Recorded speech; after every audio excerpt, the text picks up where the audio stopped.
मित्रों, सादर जय श्री कृष्ण। हमारे YouTube चैनल में आप सभी का बहुत बहुत स्वागत है। अधिक मास परमा एकादशी शुभ मुहूर्त व्रत कथा एवं संपूर्ण जानकारी इस वीडियो के माध्यम से हम आपको प्रदान करने जा रहे हैं। तो कैसे हैं आप सभी? आप सभी स्वस्थ रहें, व्यस्त रहें और मस्त रहें। भगवान श्री कृष्णचंद्र का आशीर्वाद आप सभी के ऊपर बना रहे। अधिक मास, मल मास, पुरुषोत्तम मास, द्वितीय श्रावण कृष्ण पक्ष की परमा एकादशी, पुरुषोत्तमा एकादशी तिथि का आरंभ 11 अगस्त 2023 की सुबह 7:35 से हो जाएगा, जो कि 12 अगस्त की सुबह 7:58 पर एकादशी तिथि का समापन हो जाएगा। अतः सूर्योदय व्यापिनी द्वादशी युक्त हरिवासर जो शुद्ध एकादशी होगी वह 12 अगस्त 2023 शनिवार के दिन ही रहेगी। अधिक मास एकादशी व्रत सभी को करना चाहिए। इस व्रत का पारणा 13 अगस्त 2023 रविवार की सुबह 6:13 से लेकर 8:13 तक कर लेना चाहिए। विष्णु एकादशी गीता तुलसी विप्रधे नवः असारे दुर्ग संसारे शतपदी मुक्तिदायिनी। अर्थात भगवान श्री हरि विष्णु का पूजन करना, एकादशी का व्रत करना, गीता जी का पाठ करना, तुलसी जी का पूजन एवं दर्शन करना, ब्राह्मणों की सेवा करना, गौ माता की सेवा करना, भोजन कराना, गौ माता की रक्षा और भोजन करा के सेवा करना, यह 6 कार्य इस कठिन संसार सागर को पार कराने हेतु मुक्तिदायक बताए गए हैं। पूरे वर्ष में 24 एकादशी आती है, लेकिन जिस साल अधिक मास या पुरुषोत्तम मास आता है उस साल 2 एकादशी अधिक यानी कुल मिलाकर 26 एकादशी आती है। प्रत्येक महीने में 2 बार, एक कृष्ण पक्ष व दूसरी शुक्ल पक्ष, दोनों में ही एकादशियों का भिन्न भिन्न महत्व हमारे पुराणों तथा धर्म ग्रंथों में बताया गया है। एकादशी का व्रत भगवान श्री लक्ष्मी नारायण जी का परम प्रिय व्रत है। एकादशी का व्रत करने से मनुष्यों के कई जन्मों के पाप जड़ से नष्ट हो जाते हैं तथा उनके पुण्यों का उदय होता है। जब मनुष्य के जन्म जन्मांतर के पाप नष्ट हो जाते हैं तभी उन्हें सांसारिक एवं भौतिक सुखों की प्राप्ति होती है। जो भक्त एकादशी का व्रत करते हैं उनको दशमी से लेकर द्वादशी तक कुछ महत्वपूर्ण नियमों का पालन अनिवार्य रूप से करना चाहिए। दशमी के दिन एक समय शुद्ध एवं सात्विक भोजन करें। इस दिन चावल, लहसुन, प्याज, मांस, मदिरा, मसूर की दाल, कटहल की सब्जी का उपयोग नहीं करना चाहिए।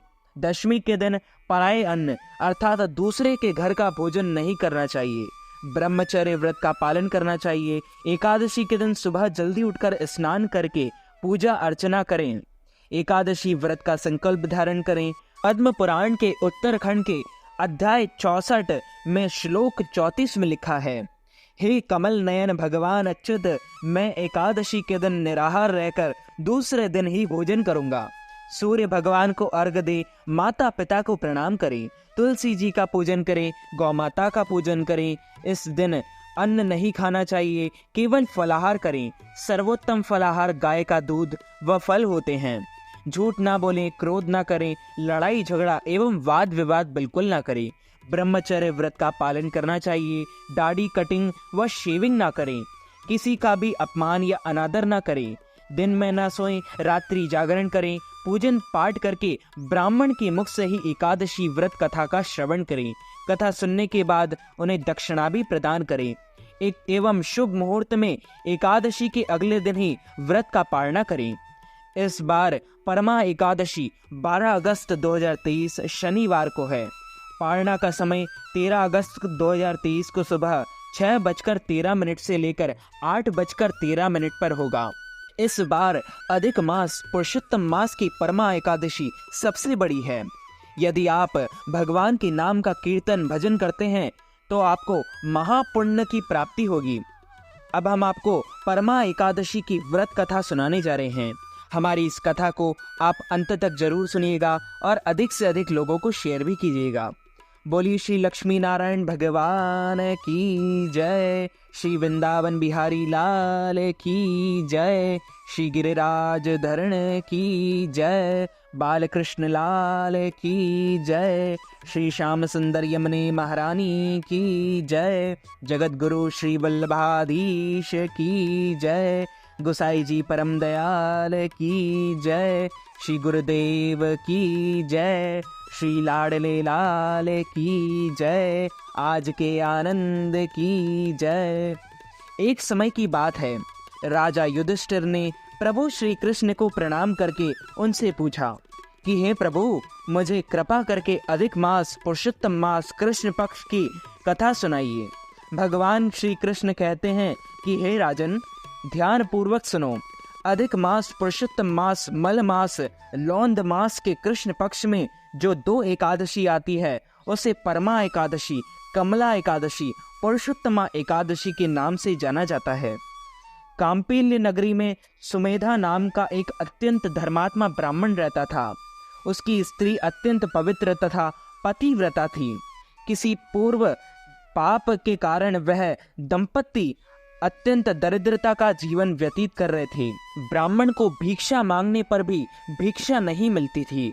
उस ब्राह्मण की पत्नी वस्त्रों से रहित होते हुए भी अपने पति की सेवा करती थी तथा अतिथि को अन्न देकर स्वयं भूखी रह जाती थी और पति से कभी किसी वस्तु की मांग नहीं करती थी। दोनों पति पत्नी घोर निर्धनता का जीवन व्यतीत कर रहे थे। एक दिन ब्राह्मण अपनी स्त्री से बोला, हे प्रिय, जब मैं धनवानों से धन की याचना करता हूँ तब वह मुझे मना कर देते हैं। गृहस्थी धन के बिना नहीं चलती, इसलिए यदि तुम्हारी सहमति हो तो मैं परदेश जाकर कुछ काम करूं, क्योंकि विद्वानों ने कर्म की प्रशंसा की है। ब्राह्मण की पत्नी ने विनीत भाव से कहा, हे स्वामी, मैं आपकी दासी हूँ। पति अच्छा और बुरा जो कुछ भी कहे, पत्नी को वही करना चाहिए। मनुष्य को पूर्व जन्म में किए हुए कर्मों का फल मिलता है। सुमेरु पर्वत पर रहते हुए भी मनुष्य को बिना भाग्य के स्वर्ण नहीं मिलता।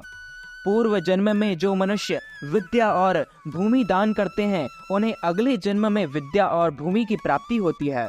ईश्वर ने भाग्य में जो कुछ लिखा है उसे टाला नहीं जा सकता। यदि कोई मनुष्य दान नहीं करता तो प्रभु उसे केवल अन्न ही देते हैं। इसलिए आपको इसी स्थान पर रहना चाहिए, क्योंकि मैं आपका विच्छोह नहीं सह सकती।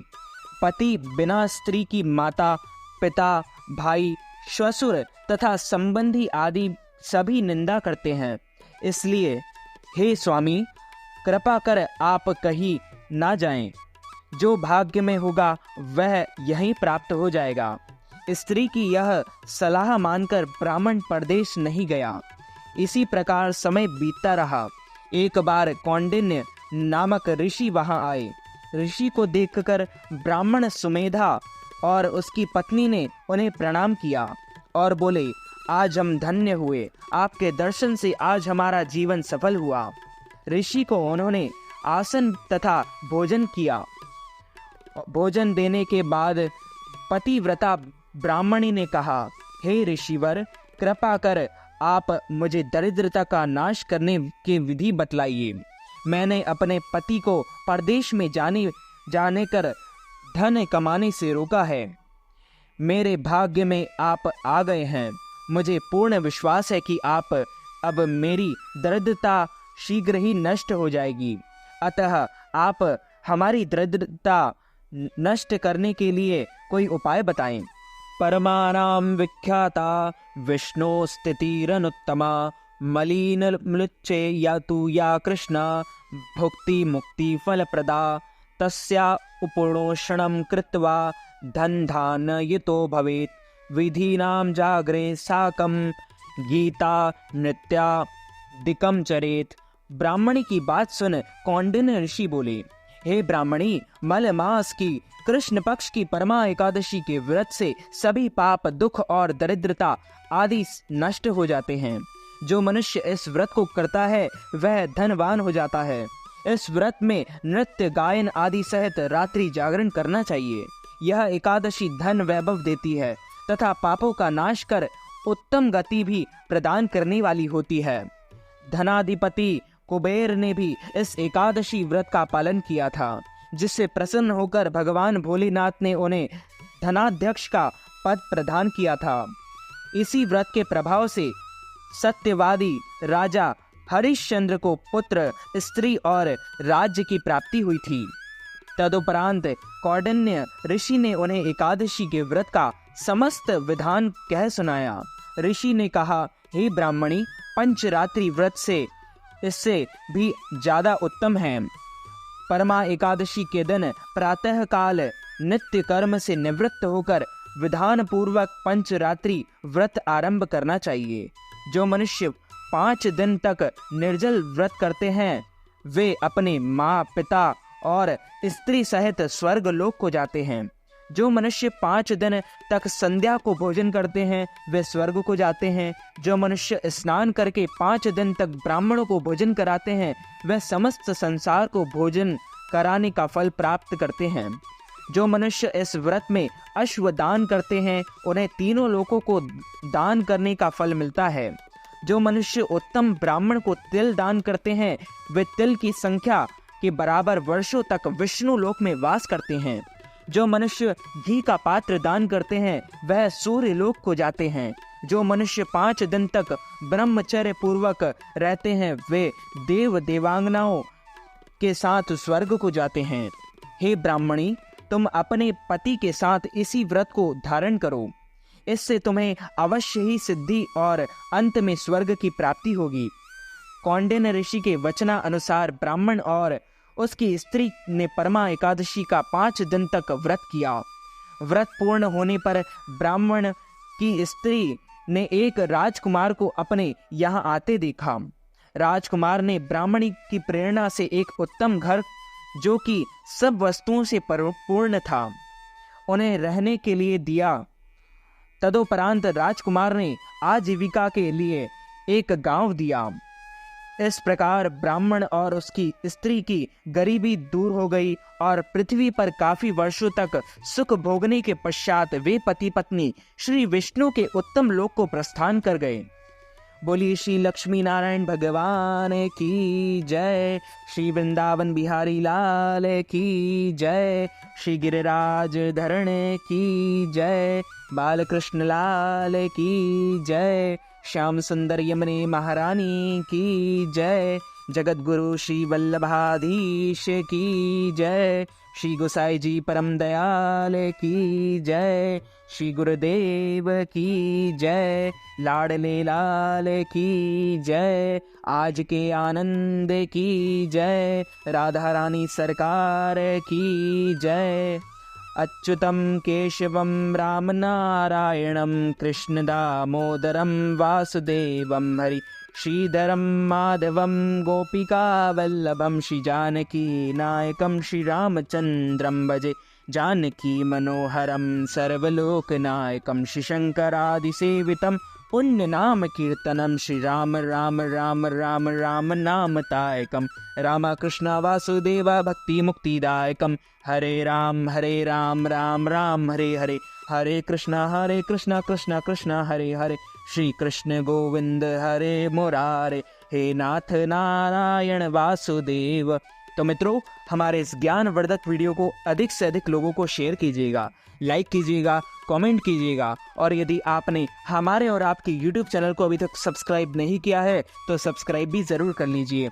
आप सभी को सादर जय श्री कृष्ण, सादर धन्यवाद।